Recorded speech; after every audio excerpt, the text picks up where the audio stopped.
सुप्रभात, नमस्कार, स्वागत है आप सभी का। मैं हूं आपके साथ प्रीति सिंह। आप देख रहे हैं सुबह 9 बजे। शुरुआत करेंगे सुर्खियों के साथ। भारत ने ठुकराया चीन के राजदूत का भारत, पाकिस्तान और चीन के बीच त्रिपक्षीय वार्ता का प्रस्ताव। कहा पाकिस्तान के साथ संबंध पूरी तरह से द्विपक्षीय, तीसरे पक्ष की दखल अंदाजी हरगिज नहीं मंजूर। प्रस्ताव को ठहराया राजदूत की निजी राय।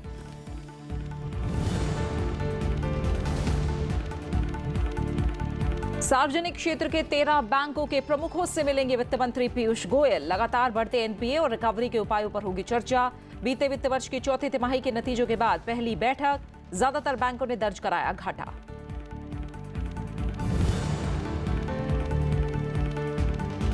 बाढ़ के बेहतर पूर्वानुमान के लिए केंद्र सरकार का गूगल के साथ करार। आर्टिफिशियल इंटेलिजेंस और मैपिंग सिस्टम का होगा इस्तेमाल। आपदा स्थिति से कारगर तरीके से निपटने में मिलेगी मदद।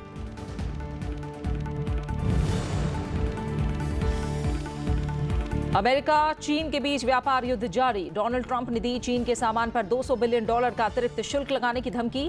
बीते हफ्ते चीन ने $50 अरब के अमेरिकी उत्पादों पर 25% अतिरिक्त शुल्क लगाने का किया था ऐलान।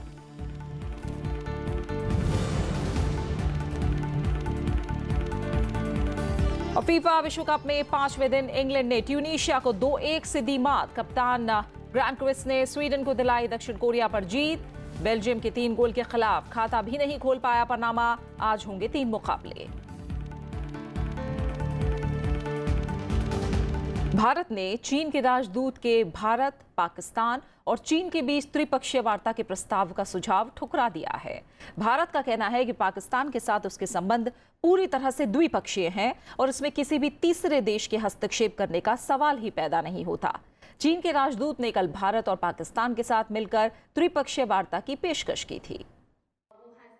चीन के राजदूत लू झाओहुई सोमवार को दिल्ली में एक कार्यक्रम में भारत और चीन के विशेषज्ञों को संबोधित कर रहे थे। उन्होंने भारत और चीन के बीच बेहतर रिश्ते को पूरे इलाके के भविष्य के लिए जरूरी बताया। साथ ही भारत, पाकिस्तान और चीन के बीच त्रिपक्षीय बातचीत का सुझाव भी दिया। चीन के राजदूत ने कहा कि कुछ भारतीय दोस्तों ने ही ये सुझाव दिया है कि शंघाई सहयोग संगठन शिखर सम्मेलन के दौरान भारत, चीन और पाकिस्तान के बीच शिखर वार्ता होनी चाहिए। इसलिए जब चीन, रूस और मंगोलिया ऐसा कर सकते हैं तो भारत, चीन और पाकिस्तान क्यों नहीं कर सकते।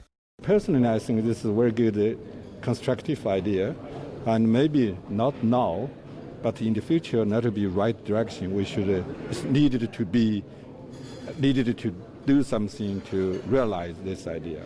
That's a great idea, and help to resolve the bilateral issues, help to maintain the regional peace and tranquility, and everything benefits for any country. It's worth of us to do.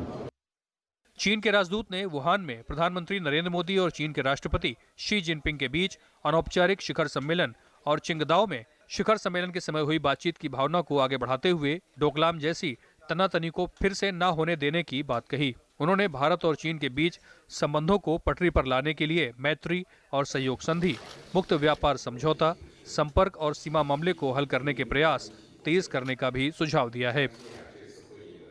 चीन के राजदूत ने पिछले साल भी इसी तरह के विचार व्यक्त किए थे। उन्होंने कहा था कि चाइना पाकिस्तान इकोनॉमिक कॉरिडोर का नाम बदलकर China Pakistan India economic corridor व्यक्त करने से भारत की चिंताएं दूर हो जानी चाहिए। इस साल वे चाइना पाकिस्तान इंडिया ट्राइलेटरल की बात कर रहे हैं, लेकिन पिछले साल वे यह भूल गए थे कि भारत अपनी सार्वभौमिकता और भारत अपनी भौगोलिक अखंडता की बात कर रहा है और इस साल भारत की चिंता आतंकवाद की भी है। चीन को भारत की चिंताओं के प्रति ज़्यादा संवेदनशील होने की ज़रूरत है। राज्यसभा टेलीविज़न के लिए कैमरा पर्सन जितेंद्र नेगी के साथ दिल्ली से अखिलेश सुमन। वित्त मंत्रालय का कामकाज संभाल रहे पीयूष गोयल आज सार्वजनिक क्षेत्र के 13 बैंकों के प्रमुखों के साथ बैठक करेंगे। भारतीय स्टेट बैंक की तरफ से आयोजित इस बैठक में बैंकिंग क्षेत्र से जुड़े मुद्दों और उनके समाधान पर चर्चा की जाएगी। इनमें बैंकों के बढ़ते एनपीए, रिकवरी के उपायों, वित्तीय नतीजों में हुए घाटे समेत कई अहम मसले शामिल हैं। साथ ही बैंकिंग तंत्र को आगे बढ़ाने के तरीकों पर भी विचार होगा। बैठक में Punjab national bank, oriental bank of commerce, Punjab and Sindh bank, UCO bank, united bank of India और इलाहाबाद बैंक के प्रमुख शामिल होंगे। इसके अलावा bank of Maharashtra, Andhra bank, Canara bank, Indian bank और विजया बैंक के प्रबंध निदेशकों को भी इस बैठक में शामिल होना है। 2017-18 के सालाना वित्तीय नतीजों के बाद सरकारी बैंकों के प्रमुखों के साथ सरकार की पहली बैठक है। बैठक में शामिल हो रहे बैंकों में से ज्यादातर ने बीते वित्त वर्ष में घाटा दर्ज कराया है। नीरव मोदी मामले के चलते अकेले पीएनबी को पिछले साल की आखिरी तिमाही में 13,000 करोड़ रुपए से ज्यादा का नुकसान हुआ है। केंद्र सरकार मौजूदा वित्त वर्ष यानी 2018-19 में राजकोषीय घाटे को 3.3% पर रखने के लिए प्रतिबद्ध है। दिल्ली में एक कार्यक्रम के दौरान वित्त मंत्री पीयूष गोयल ने कहा कि चुनावी वर्ष होने के बावजूद सरकार राजकोषीय घाटे को 3.3% तक सीमित रखने के लक्ष्य को हासिल कर लेगी। उन्होंने भरोसा जताया कि सरकार अर्थव्यवस्था की मजबूती बनाए रखेगी और पहले से तय सभी आर्थिक मानकों को पूरा कर लेगी। पिछले वित्त वर्ष यानी 2017-18 में राजकोषीय घाटा जीडीपी के 3.53% पर रहा, जो सरकार के संशोधित अनुमान के अनुरूप ही रहा। वहीं राजस्व घाटा जीडीपी का 2.65% रहा। सरकार ने फरवरी में पेश बजट में 2017-18 के संशोधित बजट अनुमान में राजकोषीय घाटे को 3.5% कर दिया था, जो प्रारंभिक बजट अनुमान में 3.2% रखा गया था। केंद्रीय मंत्री अरुण जेटली का कहना है कि एनडीए सरकार के आर्थिक फैसलों से भारत दुनिया के सबसे तेजी से बढ़ती अर्थव्यवस्था बन गया है। फेसबुक पर लिखे पोस्ट में अरुण जेटली ने कहा कि अब अतीत की तुलना में भारत का भविष्य अधिक उज्जवल दिख रहा है। केंद्रीय मंत्री अरुण जेटली ने संकेत दिया है कि पेट्रोल डीजल पर उत्पाद शुल्क में कटौती की संभावना बहुत कम है। उन्होंने पूर्व वित्त मंत्री पी चिदम्बरम की पेट्रोल डीजल पर करों में 25 रुपए की कटौती के सुझाव को खारिज करते हुए कहा कि ये एक फंसाने वाली सलाह है। केंद्रीय मंत्री अरुण जेटली ने भरोसा जताया है कि भारत अगले कुछ साल तक तेज रफ्तार से विकास करता रहेगा। फेसबुक पर लिखे पोस्ट में उन्होंने कहा कि भारत दुनिया की सबसे तेजी से बढ़ती हुई प्रमुख अर्थव्यवस्था है। वित्तीय वर्ष 2017-18 की चौथी तिमाही में हासिल 7.7% की वृद्धि दर से ये साबित होता है। अरुण जेटली ने कहा कि मोदी सरकार की संरचनात्मक सुधारों से जुड़े फैसलों की आलोचना करने वाले लगातार गलत साबित हुए हैं। जेटली ने लिखा कि नोटबंदी और जीएसटी लागू होने से न ही अर्थव्यवस्था की वृद्धि दर में 2% की गिरावट आई है और न ही भारत गरीब हुआ है। पूर्व प्रधानमंत्री मनमोहन सिंह ने कहा था कि नोटबंदी से जीडीपी में 2% की गिरावट आएगी। पूर्व वित्त मंत्री पी चिदम्बरम के पेट्रोल डीजल पर करों में 25 रुपए कटौती करने के सुझाव पर अरुण जेटली ने कहा कि जब वो खुद वित्त मंत्री थे तो उन्होंने ऐसा नहीं किया था।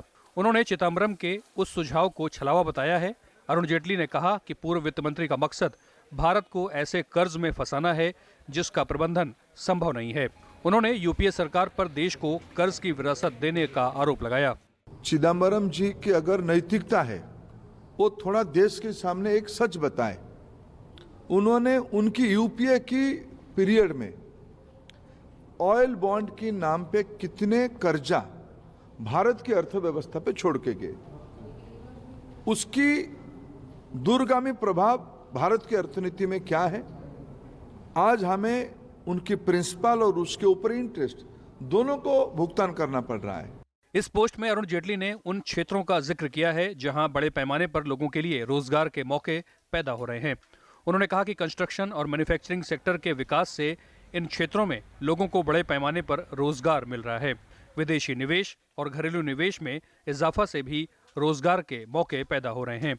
बुनियादी ढांचों और ग्रामीण इलाकों की परियोजनाओं पर भी खर्च बढ़ा है, इससे भी रोजगार के मौके बढ़े हैं। सामाजिक क्षेत्र खासकर वित्तीय समावेश कार्यक्रमों से लोग बड़े पैमाने पर स्वरोजगार की ओर बढ़े हैं। अपने पोस्ट के आखिर में अरुण जेटली ने लिखा कि अर्थव्यवस्था और बाजार संरचनात्मक सुधारों, राजकोषीय समझदारी और व्यापक आर्थिक स्थिरता का हमेशा स्वागत करता रहा है। बाजार कभी भी राजकोषीय अनुशासनहीनता को बर्दाश्त नहीं करता है और इसका प्रमाण है कि अर्थव्यवस्था यूपीए की नीतियों में शिथिलता के दौर से निकलकर सबसे तेजी से बढ़ती अर्थव्यवस्था बन गई है। Bureau report, Rajya Sabha TV. BJP अध्यक्ष अमित शाह ने जम्मू कश्मीर बीजेपी के कैबिनेट मंत्रियों को आज बैठक के लिए दिल्ली बुलाया है। बैठक में प्रदेश बीजेपी प्रमुख रविंदर रैना और पार्टी महासचिव आशु कौल को भी शामिल होना है। हालांकि बैठक किस वजह से की जा रही है, इसे लेकर अभी तक कोई जानकारी हासिल नहीं हो सकी है। जम्मू कश्मीर सरकार ने खीर भवानी मेले में जाने वाले कश्मीरी पंडितों के लिए दिल्ली से श्रीनगर तक निःशुल्क बस सेवा शुरू की है। ये बस सेवा 27 साल में पहली बार विस्थापित कश्मीरी पंडित समुदाय के लिए शुरू की गई है। ये बस 21 जून को वापस लौटेगी। कश्मीर घाटी के खीर भवानी मेले में जाने वाले विस्थापित कश्मीरी पंडितों के लिए दिल्ली से श्रीनगर तक निशुल्क बस सेवा शुरू की गई है। सोमवार को दिल्ली से करीब 150 लोग श्रीनगर के तुलमुला गांदरबल गांव के लिए रवाना हुए हैं। ये लोग 20 जून को ज्येष्ठ अष्टमी खीर भवानी के मंदिर में मनाएंगे। इस बस में फ़र्स्ट टाइम जा रहे हैं। पहले मैं 2007 में गई हूँ लास्ट, उससे पहले हम 89 में वहाँ से आए थे कश्मीर से, तो 17 इयर्स के बाद हम 2007 में गए थे। तो अभी हम जा रहे हैं, अब काफ़ी अच्छा लग रहा है। गवर्नमेंट ने काफ़ी अच्छा इनिशिएटिव निकाला है, क्योंकि इससे मतलब गैदरिंग भी मतलब होती है हमारे इसकी एसोसिएशन की, तो उससे फिर धीरे धीरे जितने भी हिंदू कश्मीरी हिंदू है वो सब जुड़ते जाते हैं। तो मैं तो यही कहूँगा कि काफ़ी अच्छा इनिशिएटिव है और ऐसे आगे भी प्लान करना चाहिए गवर्नमेंट को। जम्मू कश्मीर सरकार के नई दिल्ली स्थित रेजिडेंट कमीशन में विस्थापितों के लिए बने विशेष सेल ने जानकारी दी है कि अब हर साल इस मौके पर वोल्वो बसें चलाने का फैसला किया है। इसका मकसद कश्मीरी विस्थापित पंडितों को बेहतर सुविधा मुहैया कराना है। पहली बार आफ्टर 1990 जो डिस्प्लेस हो गए कश्मीरी पंडित कम्युनिटी, तो उनको एक गुडविल, एक जेस्चर गवर्नमेंट ऑफ JNK की तरफ से एक ब्रिज बनाने की कोशिश है और इस बस को एनुअली हम चलाएंगे। पहली शुरुआत आज हुई है और दिल्ली के लोगों का जो कॉन्फिडेंस है और जो अक्रॉस द वैली लोगों का प्यार है, उनको आपस में मिलाने की कोशिश है। करीब 28 साल पहले 1990 में कश्मीर घाटी में आतंकवाद के कारण कश्मीरी पंडितों को अपना घर छोड़कर विस्थापित होना पड़ा था। अब जम्मू कश्मीर की महबूबा मुफ्ती सरकार ने उन्हें कश्मीर घाटी में फिर से बसाने की पहल की है। अनु दीवान, राज्यसभा टीवी। और खबरें जारी है, लौट रहे हैं एक छोटे से ब्रेक के बाद।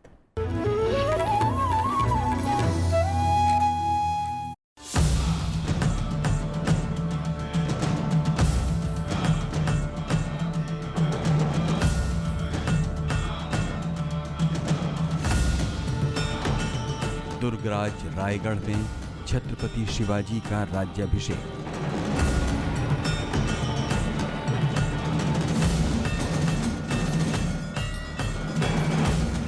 देखिए हमारी स्पेशल रिपोर्ट शिव राज्याभिषेक 2018।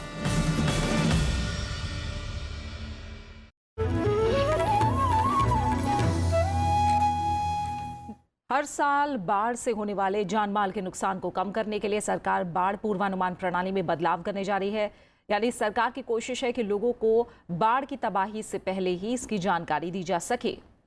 इसके लिए सरकार ने गूगल के साथ करार किया है। समझौते के तहत केंद्रीय जल आयोग और Google artificial intelligence, machine learning और भूस्थानिक मानचित्रण से जुड़ी जानकारी समेत कई तरह की तकनीकी विशेषज्ञता साझा करेंगे। इसके अलावा जल विज्ञान की समस्याओं से जुड़ी अन्य स्थितियों का भी विश्लेषण किया जाएगा। अक्सर बाढ़ की चपेट में आने वाले इलाकों के लोग लंबे समय से मांग कर रहे हैं कि उन्हें बाढ़ से जुड़ी सटीक चेतावनी समय रहते मिले। सरकार को उम्मीद है कि इस पहल से लोगों की परेशानियां दूर होंगी और संकट प्रबंधन एजेंसियों को जल विज्ञान की समस्याओं से बेहतर तरीके से निपटने में मदद मिलेगी। 2016 में केंद्रीय जल आयोग अधिकतम एक दिन पहले ही बाढ़ के स्तर के बारे में जानकारी दे रहा था, जबकि 2017 में बारिश आधारित मॉडल के सहारे परीक्षण आधार पर 3 दिन पहले बाढ़ की चेतावनी जारी की जाने लगी। केंद्रीय जल संसाधन मंत्री नितिन गडकरी ने उम्मीद जताई है कि इस कदम से देश में बाढ़ का कारगर प्रबंधन करने में मदद मिलेगी।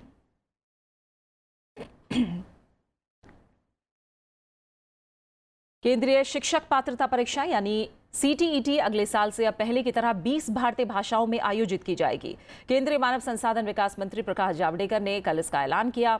17 भाषाओं को CTET के लिए विकल्पों की सूची से हटाने के CBSE के फैसले की आलोचना के बाद मानव संसाधन विकास मंत्रालय ने आदेश दिया है। केंद्र सरकार के 4 साल की उपलब्धियां गिनाते हुए प्रकाश जावड़ेकर ने यह भी बताया कि नई शिक्षा नीति भी इसी साल के आखिर तक लागू कर दी जाएगी। केंद्रीय मानव संसाधन विकास मंत्री प्रकाश जावड़ेकर ने सोमवार को केंद्रीय शिक्षक पात्रता परीक्षा यानी CTET को लेकर बड़ा ऐलान किया। उन्होंने बताया कि ये परीक्षा 20 भारतीय भाषाओं में आयोजित होगी। CTET में लेकिन सभी लैंग्वेज में करने का हमने आदेश दिया है और अगले वर्ष से सभी लैंग्वेज में होगी, सभी भारतीय भाषाओं में होगी। शिक्षा लेने को एनडीए सरकार के 4 साल के कार्यकाल के अपने मंत्रालय की उपलब्धियों के बारे में जानकारी देते हुए प्रकाश जावड़ेकर ने कहा कि नई शिक्षा नीति का मसौदा बिल्कुल तैयार है और इसी साल के आखिर तक इसे लागू कर देने की उम्मीद है। उन्होंने कहा कि देश की शिक्षा प्रणाली को मजबूत बनाने के लिए 4 साल में 33 नई पहल की गई है। ज़ीरो ड्राफ्ट जिसे कहते हैं वो तैयार हो गया और कल मैंने 4 घंटे उस टीम ने मुझे प्रेजेंट किया। अब उसमें फाइनल टचेस देंगे, फाइन ट्यून करेंगे, वो ज़रा पीयर ग्रुप को दिखाएंगे और फिर एक प्रोसेस होगी, फिर सबके सामने आएगा। क्या इस साल के अंत तक सर या इस साल में आ जाएगी? बिल्कुल। केंद्रीय मानव संसाधन विकास मंत्री ने ये माना कि विश्वविद्यालयों में शिक्षकों की भर्ती की प्रक्रिया धीमी है। हालांकि उन्होंने ये भी कहा कि ये संस्थाएं स्वायत्त हैं और सरकार की नीति कम से कम दखल देने की है। उन्होंने शिक्षा से लेकर मिड डे मील योजना में बजट में बड़ी राशि के आवंटन को भी सरकार का अहम कदम करार दिया।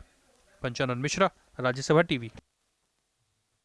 रेल मंत्री पीयूष गोयल ने कहा है कि समय की पाबंदी, स्वच्छता और खान-पान सेवाओं में सुधार रेलवे की सबसे बड़ी प्राथमिकता में से हैं।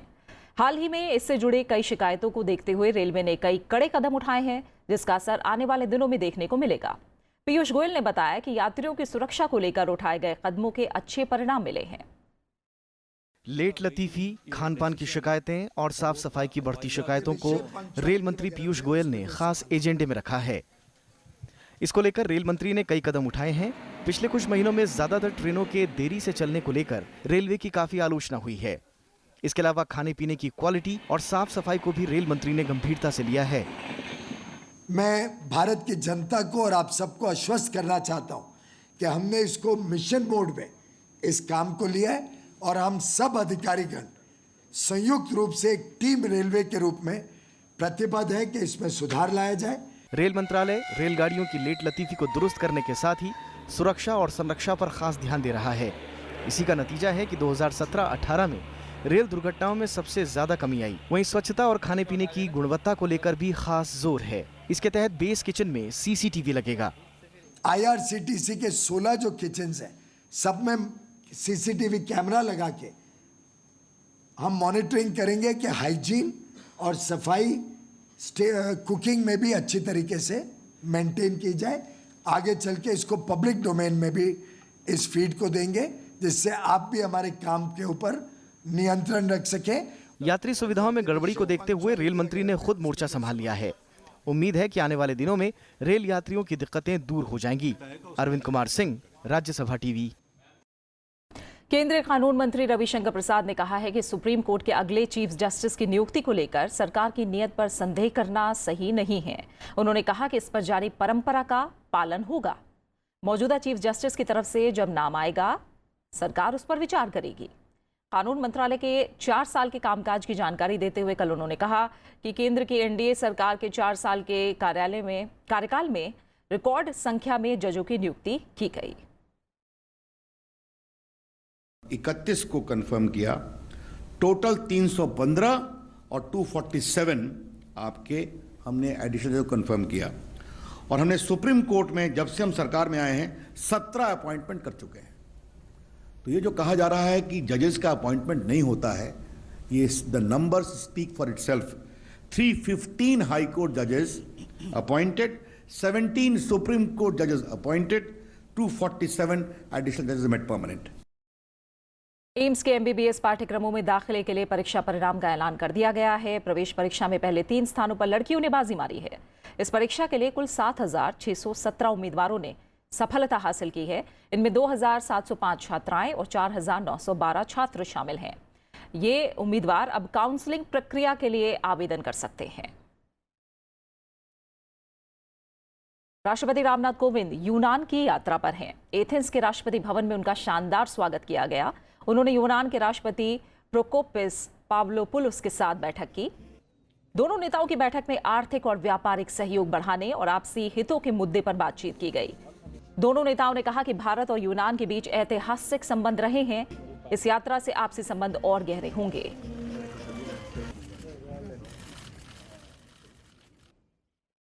वहीं 4 यूरोपीय देशों की यात्रा के दूसरे चरण में फ्रांस पहुंची विदेश मंत्री सुषमा स्वराज ने पेरिस में राष्ट्रपति इमैनुअल मैक्रों से मुलाकात की। विदेश मंत्री सुषमा स्वराज ने कहा कि इस साल दोनों देशों के बीच संबंध के 2 दशक पूरा होने के जश्न मनाया जा रहा है। प्रधानमंत्री नरेंद्र मोदी ने अप्रैल 2015 और जून 2017 में फ्रांस का दौरा किया था। हाल में राष्ट्रपति मैक्रोन ने हमारे साथ संबंधों को नई धार दी है। उन्होंने कहा कि दोनों देशों के बीच आपसी संबंध और भी बेहतर हुए हैं।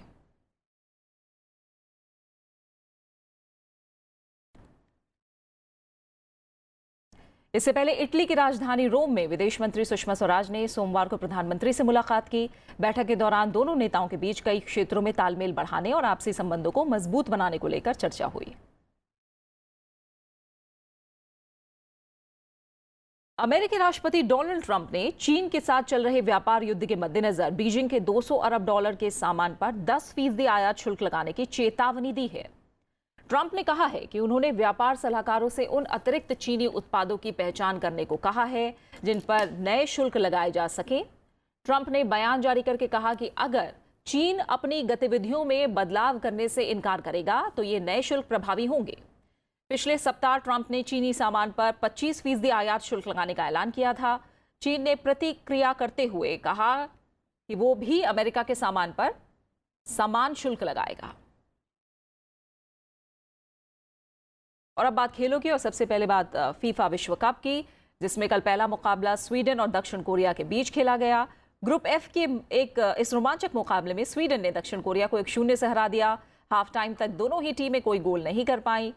65वें मिनट में स्वीडन के एंद्रियास ग्रैकुस ने पेनल्टी किक से गोल करके टीम को बढ़त दिला दी। 60 साल यानी 1958 के बाद स्वीडन की टीम विश्व कप में अपने शुरुआती मैच जीतने में कामयाब रही। इसके साथ ही स्वीडन ने दक्षिण कोरिया के खिलाफ अंतर्राष्ट्रीय मैचों में अपराजय रहने का रिकॉर्ड कायम रखा है। दक्षिण कोरिया 2010 के बाद से विश्व कप में एक भी मैच नहीं जीत सका है। वहीं दूसरे मुकाबले में बेल्जियम ने पनामा को 3-0 से मात दे दी।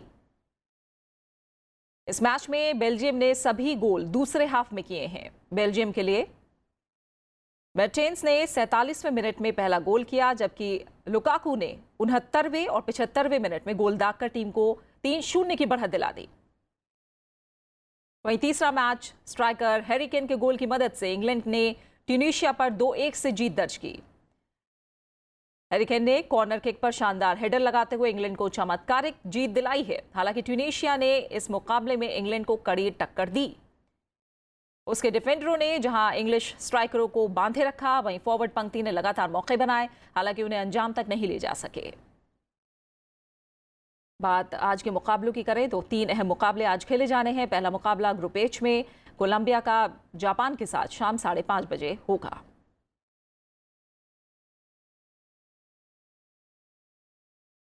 वहीं दूसरा मुकाबला पोलैंड और सेनेगल के बीच मॉस्को में रात 8:30 बजे से खेला जाएगा, जबकि तीसरा मुकाबला रात 11:30 बजे से मेजबान रूस और मिस्र के बीच सेंट पीटर्सबर्ग में होगा। और हमारे साथ इस समय खास मेहमान स्टूडियो में जुड़े हुए हैं Shekhar Luthra, senior sports editor DNA. बहुत बहुत स्वागत है आपका शेखर लूथरा। धन्यवाद। कल के मैचों की अगर पहले बात करें तो स्वीडन ने जिस तरह से दक्षिण कोरिया को 1-0 से हराया और कहीं ना कहीं कप्तान ग्रेनक्विस्ट के गोल की बदौलत 60 साल यानी 1958 के बाद स्वीडन की टीम विश्व कप का अपना शुरुआती मैच जीत पाई। कितना इंटरेस्टिंग रहा ये मैच आपकी नज़रों में? देखिए, इंटरेस्टिंग इन द सेंस अगर आप स्वीडन की बात करें, ये सबसे स्लो स्टार्टर माने जाते हैं। आज तक जो आपने 58 की बात की, मैक्सिको बहुत अच्छी टीम थी। उस वक्त पे 3-0 से उनको हराना लगा था कि भूचाल आ गया पूरे वर्ल्ड में। लेकिन उसके बाद हमेशा से, और 12 साल से तो खेल भी नहीं रहे, तो कहीं ना कहीं थोड़ा नर्वसनेस भी होती है, थोड़ा ऑड्स आप फील करते हैं फील्ड में आकर। लेकिन कल, और जब आपके जो सबसे बड़े स्ट्राइकर है ज़लाटन इब्राहिमोविच, जब वो ना खेल रहे हो तो इसका मतलब है कि 2 साल पहले उन्होंने खैर रिटायरमेंट ली थी और सभी एक्सपेक्ट कर रहे थे कि कुछ दिन पहले उनकी वापसी होगी, जैसे कभी पाकिस्तान की टीम में इमरान खान की हुई थी। लेकिन ऐसा नहीं हुआ। उन्होंने कहा नहीं, अब मैं बहुत हो चुका, मैं आपको चीयर अप करने आऊँगा, मैं आपको देखने आऊँगा। तो ऐसे में जिस तरह से पूरी टीम खेली, मैं कहूँगा बहुत ही कमाल का रिजल्ट ये माना जाएगा। और दूसरी तरफ कोरियन टीम में कुछ दम नहीं दिखा। पिछले 6 मैचेस में जब वार्म अप कर रहे थे, ये जब प्रैक्टिस मैचेस खेल रहे थे, इनके कोच ने सबको सरप्राइज किया, कभी एक टीम ही नहीं खिलाई। अच्छा। उसी 15-16 प्लेयरों में सबको घुमाते रहे। और कल भी जब चो को जब फर्स्ट चॉइस गोलकीपर बनाया गया, उसका मतलब था कि वो थर्ड चॉइस थे। थर्ड चॉइस को सीधा फर्स्ट चॉइस बनाकर और पूरे मैच में जिस तरह उन्होंने बचाया भी, ये लगा कि अब लगता है एक्सपेरिमेंट्स कम होंगे, हो सकता है ये बेशक डिफीट के बाद भी थोड़ा रीबिल्ड करने की कोशिश करेंगे, बट ओवरऑल स्वीडन के लिए कमाल कर बाकी जो 2 मैच थे, इंग्लैंड और ट्यूनीशिया और बेल्जियम और पनामा की बात की जाए, आपके लिए आपके कमेंट जानना चाहूँगी, आपके लिए कौन सा मैच ज़्यादा इंटरेस्टिंग रहा? और हम जानते हैं कप्तान के तौर पर हैरी केन ने हर मैच में कम से कम 1 गोल ज़रूर किया और इस मैच में भी यही रहा। आपकी नज़रों में कौन सा मैच इंटरेस्टिंग रहा? दोनों मैचेस इंपॉर्टेंट है, क्योंकि हैरी केन के हिसाब से देखें तो पहला एज ए प्लेयर भी और एज ए कैप्टन भी उनकी परफॉर्मेंस, वो 2 गोल और लास्ट में सिर्फ 2 मिनट पहले उन्होंने जिस तरह से जिताया, ये कमाल की परफॉर्मेंस है। क्योंकि इंग्लैंड, अगर आप 1966 से देखें, जब से इन्होंने वर्ल्ड कप जीता है, हमेशा आते हैं एज ए फेवरेट, हमेशा कहते हैं बड़ा हाइप्ड अप और कुछ नहीं करके जाते हैं। अगर आप एक 86 का वर्ल्ड कप छोड़ दें, उसके अलावा कभी गैरी लिनेकर की वजह से वो भी, तो ये एक फ्लॉप टीम मानी जाती है कि बहुत हाइप के साथ आती है। लेकिन इस बार पहली बार एक स्लो स्टार्टर की तरह है, एक ऐसे अंडरडॉग्स की तरह हैं जिनके बारे में बात नहीं की जा रही। हैरी केन सडनली स्टार बनकर उभर रहे हैं, उनको सभी को मालूम था बहुत बढ़िया प्लेयर है। शेखर माफ कीजिएगा, समय की कमी है, लेकिन आपके कमेंट जरूर जानना चाहूंगी। आज के मुकाबलों की अगर बात करें तो ग्रुप एच में कोलंबिया जापान है, वहीं पोलैंड सेनेगल के बीच है, जबकि तीसरा मैच रूस के सामने मिस्र की चुनौती है।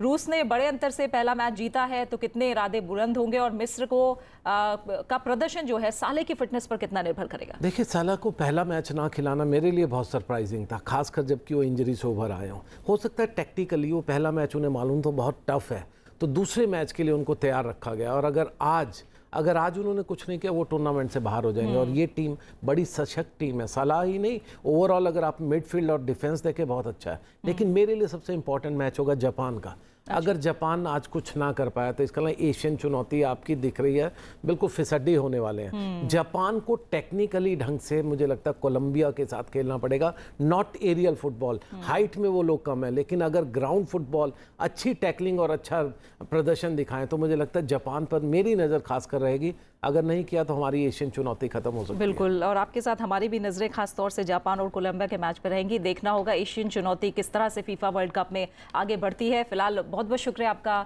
शेखर, हमारे साथ जुड़ने के लिए और एक्सपर्ट कमेंट्स के लिए बहुत बहुत शुक्रिया आपका।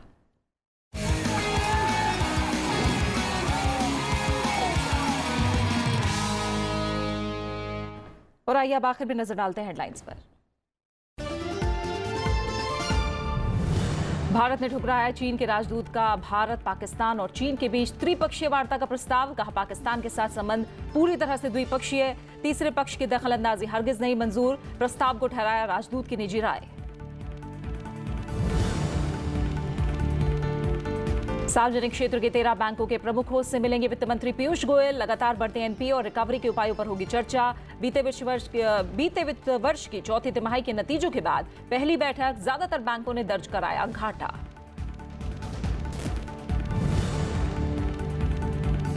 बाढ़ के बेहतर पूर्वानुमान के लिए केंद्र सरकार का गूगल के साथ करार। आर्टिफिशियल इंटेलिजेंस और मैपिंग सिस्टम का होगा इस्तेमाल। आपदा स्थिति से कारगर तरीके से निपटने में मिलेगी मदद।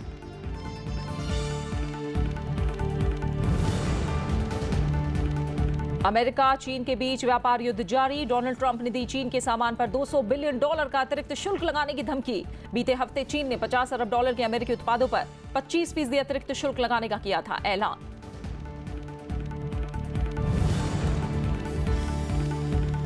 और फीफा विश्व कप में 5वें दिन इंग्लैंड ने ट्यूनीशिया को 2-1 से दी मात। कप्तान ग्रेनक्विस्ट ने स्वीडन को दिलाई दक्षिण कोरिया पर जीत। बेल्जियम के 3 गोल के खिलाफ खाता भी नहीं खोल पाया पनामा। आज होंगे 3 अहम मुकाबले। और इसी के साथ फिलहाल सुबह 9 बजे की खबरों में मेरे साथ इतना ही। आगे देखिए हमारे खास कार्यक्रम विशेष में बैंक विलय नीति। नमस्कार।